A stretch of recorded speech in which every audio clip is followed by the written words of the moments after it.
been an account manager in the struggle in the beginning and built your business, and now you're an RM. And one of the things about Cindy's region that's interesting to me, and it should be to everybody here, is their average sale price in the region is big. I mean, we're talking about $4,000 on average in per people. And so one of the things I've noticed just being out with you recently on a training with Alan, I noticed that you're very good at knowing exactly what Copart sells and what's hot and when it's hot, and the way you would extract information from the system, give information to your flippers, and educate them.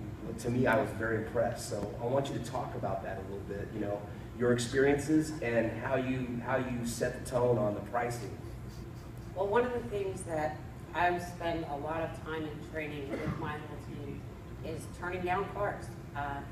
We spend a lot of time and effort in getting cars sold. So I don't want to waste my seller's time or mine. So I know a low-end domestic is not our unit.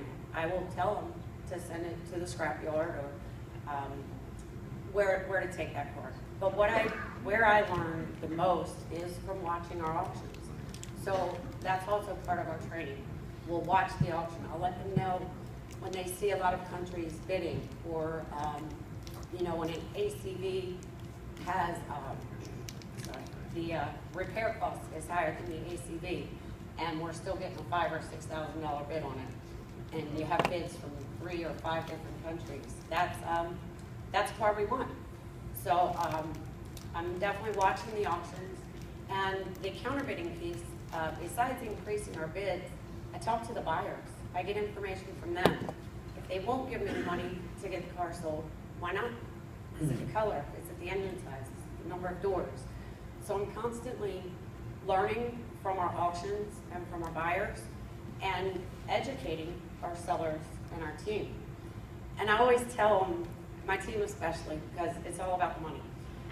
We don't make money on a $500 car. Our sellers don't make money on a $500 car. It's just pushing money around. We want the $6,000 car that we can get on $7,500 for, so that they'll get us 6 more cars. So for me, it's all about money. And I also use the best and worst list out of CAS. Yep. So that they don't send me the cars on the worst list. But if you see any of these on the best list, I'll go out to competitor auctions to see what they're doing well or what they're not doing well with. And the great thing about that is seeing who's selling the car I want, who's buying the car I want. And then when my sellers or sellers that I've worked with see my hand go in here, they'll bid. I don't even need to have a buyer bid. But if I just throw my hand up, there's at least 10 Arabs in the room that are doing the same thing. They get the market, so they understand it. And I'm very well known and trusted by my sellers. And it's very hard for a salesperson to turn down a car. So that's probably the first thing I teach my team. Say no. Don't waste your time. You're going to work way too hard just to retain that car anyway. And you don't get paid for retaining, so just don't take it. We all make mistakes. We can't sell them all, but we do have a pretty high sale percentage. And when I have my team talk about their goals, I spoke with both Brett and Ken about this. The initial version came in volume format, and I just sent it back and said, this means nothing to me. How much money do you want to make? Let's break it down from there. And I do the same thing with my sellers. So Cindy, obviously we want to celebrate wins, guys. And what we do right now, the system that we have to celebrate that wins, and it gets it done, and we want to celebrate that.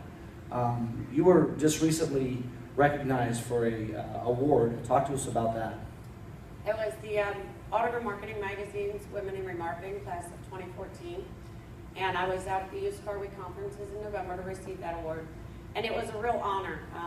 And I didn't realize how important it was until I got there, and some of the ladies that I spoke with there, and how much it meant to see where I'd come from and where I'd been. And I don't know if Willis remembers, but back in '04 in December, we flew that first VB2 flag there in Richmond, and that was a really proud moment in my life. So I've come a long way, and Copart really changed my career path. I went to school to be an accountant, I was the comptroller at the auction that Copart bought. So corporate had all the accountants they needed, they didn't need me. What was I going to do? I'm glad I selected the path that I did to stay with the auction. I started as office manager, I believe, and then AGM, and then GM, and I moved to Richmond. So I have a great deal of experience on the dealer side, the auction side, the whole car side, and now Delinda calls me the walking black book of Copart. So if they can't find it in the CRG or enhanced pro code, they just call me. What will it do? So that recognition was one of how many women? Oh, it was, there were 15 or 16 of us across the country at WS. But So most of them were, what made it very special for me was most of the nominees that were eventually awarded were recognized or recommended for the award by their workers, co-workers, or their boss. And I was actually nominated by 3 sellers. So that to me meant a lot.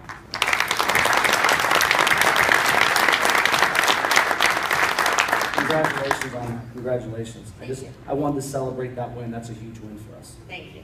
Thanks, Cindy. Let's go to Marty.